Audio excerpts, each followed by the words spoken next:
Hello, Amlan, hello world. Karon nga Sunday, nalang ko gusto nga i-share kanyang tanan. Sa nitabo sa Pilipinas, karon labi na sa politics, mura na makadismaya na kayo na inisulti gani nga at mutuo po ko nga karon kuno nga panahon ang pinaka-corrupt nga mga opisyalis sa gobyerno. And then ako sige og dagan og election sa una. I would really just want to set a good example bitaw nga pwede man ta mo run as a kandidato nga kuanta ng mo follow ta sa mga rules, dili ta mo dishonest, dili ta mo cheat, na sige jud kung ang sangyaw, sige jud kada bitaw remind sa mga tawo nga dili jud mag vote buying.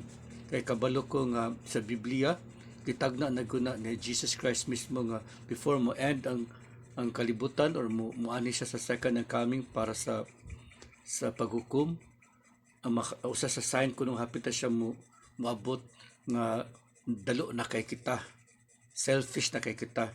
Ug karon makita nato nga ang makatawhan grabe jud ka selfish, kadalo sa kwarta, usay ang atong mga pagkaanas, ang atong pagkamatarong, ang atong desire nga mabuhat kitag mga maayo or mahadlok kita sa Ginoo pag nawala na tanan tungod kay nakita pagkahakog sa kwarta.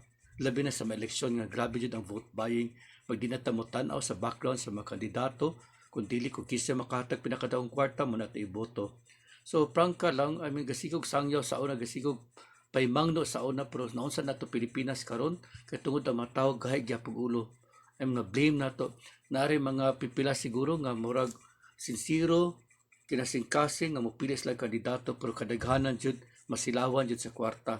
So tungod kay masilawan na makatawan sa kwarta, ang mga politicians po mogamit po kwarta para paliton ang maboto sa makatawan.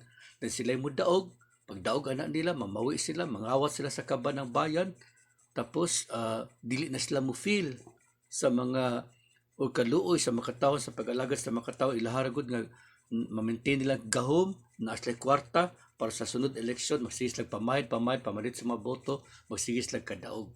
Muna kasad ang Pilipinas karon. Sad yun ng murabag nga kabalo kong daghang nagpakabana, daghang maningog sa Facebook nga magtinarong kita, gipang pinpoint ng mga sayop, yun ana ba, pero I should say, kamo nga nagtingog, kita nagpakabana, pero ang uban nga majority nga gahilom ra, tura ra, magsigurag dawat og kwarta, murabag, bahala mo diya, magyaw-yaw mo diya, basta kami nakadawat ng kwarta. Pero kana ba naghilom, nga nakadawat og kwarta, naghilom lang, kada sila pinaka maapektuhan jud ani nga na crisis karon.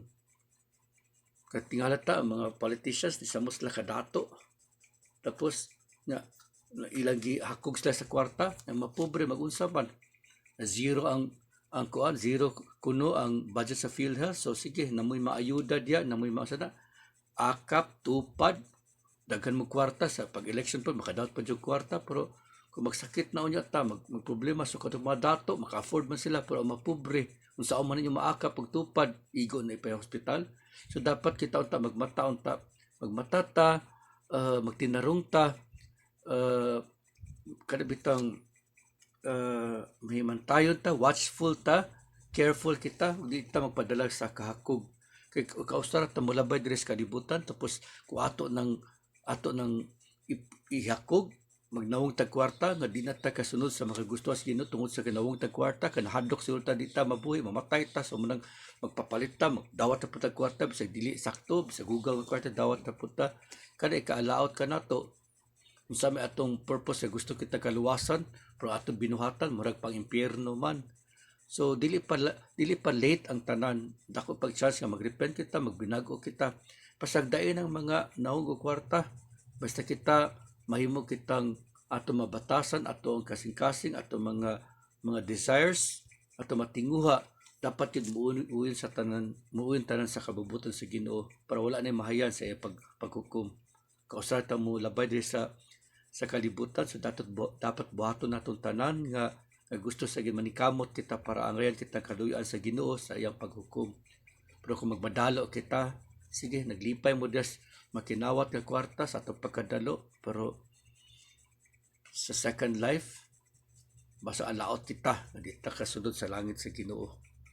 So kaya akong gipangyaw-yaw, makita man guni diri sa si mismo si Jesucristo nagsulti ani sa New Testament diri sa Bible, Matthew chapter 19 verses 23 to 24, ningon diriha, then said Jesus unto his disciples, verily I say unto you, that a rich man shall hardly enter into the kingdom of God. Nagsulti si Jesu Kristo nga ang dato maglisod ug sulod sa gingharian sa langit. Sa 24, and again I say unto you, it is easier for a camel to go through the eye of a needle than for a rich man to enter into the kingdom of God. Isulti dire nga mas madali pa sa usa ka camel nga musudod sudod sa matas sa dagom than for a rich man to enter into the kingdom of God. So musulti lang ko ani isip atong makatunan ba kaning gisulti diri mata sa kabalo tatanan ani nga ang panultihon bitaw sa Biblia, gi-prophesy sa Biblia si Jesus Christ mismo nagasulti ani nga masayon pa sa camel nga musulod sa kanang bangag o sa mata sa dagom kaysa ang dato nga mapaingon sa langit. Pero mahatag na ko ninyo kuan ani sa ako research nga kaning mata sa dagom or eye of the needle dili na siya pasabat nga sa needle yun during the time that sa Jesus Christ sa mga nagbuhi og mga sheep kadaghan mga shepherds dito daghan sila mga karnero naslay pen naslay kanang murabag kanang sama siya murag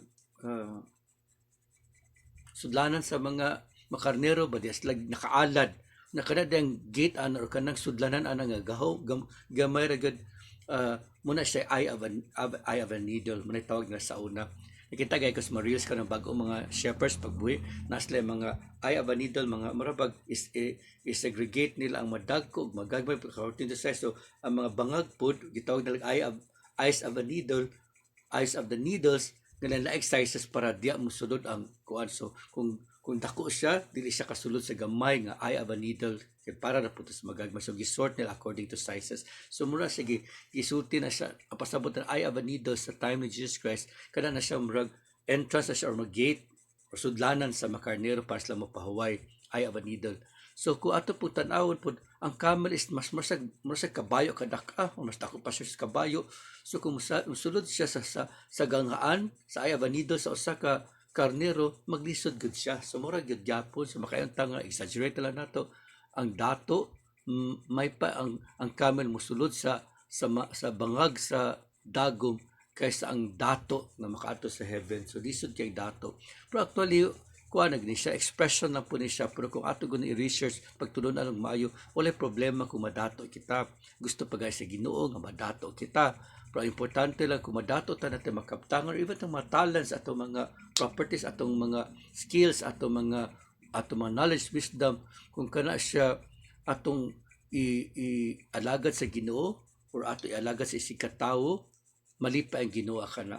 Pero kung dato kita nga nag-selfish kita, di na ta mutabang sa ubang katawan, gahay na itong kasing-kasing, gusto dito ta sikat, gusto dito ta lamang, which is maon hitabo karon nga murag basta kwarta na gani init kayo. Ito akong i-vlog sa una nga naay painting, nga ningon dito nga when money works ba to? The truth is silent. Kung kwarta na kuno pag-usapan, kung kwarta na ang naana diya, mahilom ng tanan hasta ka mautuuran mahilom na. So kabantay ko ana nagdagan ko election sa una na ay mga tarong na ay mga intelligent voters ko no. Pero pag vote buying na gani nangamang na ang mga leaders nagdalag makwarta mawala nilang prinsipyo, mawala nila nakatunan sa Ginoo, mawala na ang ilang pagka God fearing, wala sila kadok sa Ginoo mga tawa pa. Di mo na dapat katawanan kay ang imong pagbuhat na pagdawat sa kwarta, pagkahakog na to kwarta, pagbabaligyan nato sa tong boto kana siya against kana sa kagustuhan sa Ginoo nagpakahakog kita sa kwarta ug dili kita mo-qualify ana paadto sa langit so dako niya pagmahay.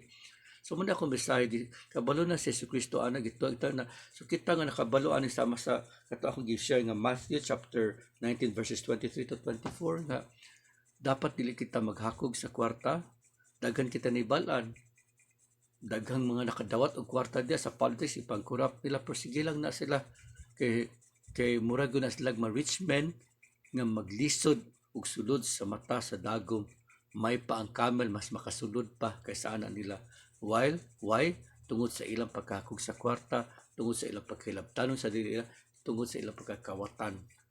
So dapat kita mahinusol ug kita po makatawan para muuswag atong nasod pagmatngon kita dapat mahadlok kita sa Ginoo magtuman atong buhaton iya makasuguan makwarta ba tag dili basta limpyo lang kita, honest lang kita, kabalo kong panalanginan ta.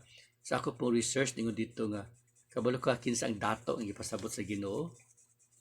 Ang dato nga tawo mao na nga makadawat sa eternal life, sa kinabuhing walay katapusan nga mag-uban kita ni Heavenly Father o Jesus Christ o malangit kita, muna siya dato. Mo siya dato. Pag unsa man atong kinabuhi kung dato tag mga material diri sa kalibutan, pero paabot nato sa langit, pobre kita, or ang pinaka worst pagod kung dili ta dawaton sa langit tungod sa atong pagkadalo sa kwarta ug sa mga mga wealth kaptangan.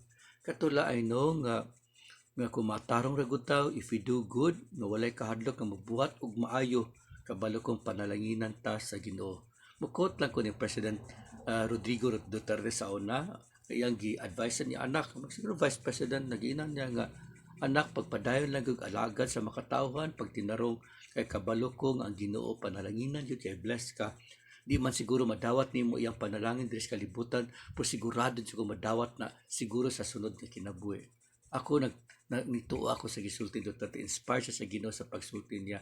Kay kabalo ko nga siguro sa tong life ko nagsakripisyo ta, nagsunod ta sa sa Ginoo na tay kahadlok niya, or nagbuhat kitag kaayong nga walay kahadlok, na wa man ta ni asenso, wa man hitabo lagi, pero di ta mabalaka, magpadayon na tagbuhat og maayo.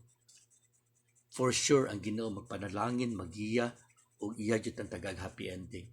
This is share in the name of Jesus Christ. Amen. Let's always be honest and let's always be God-fearing. Sayang atong life, kausaran nato ni gamiton. Bye-bye.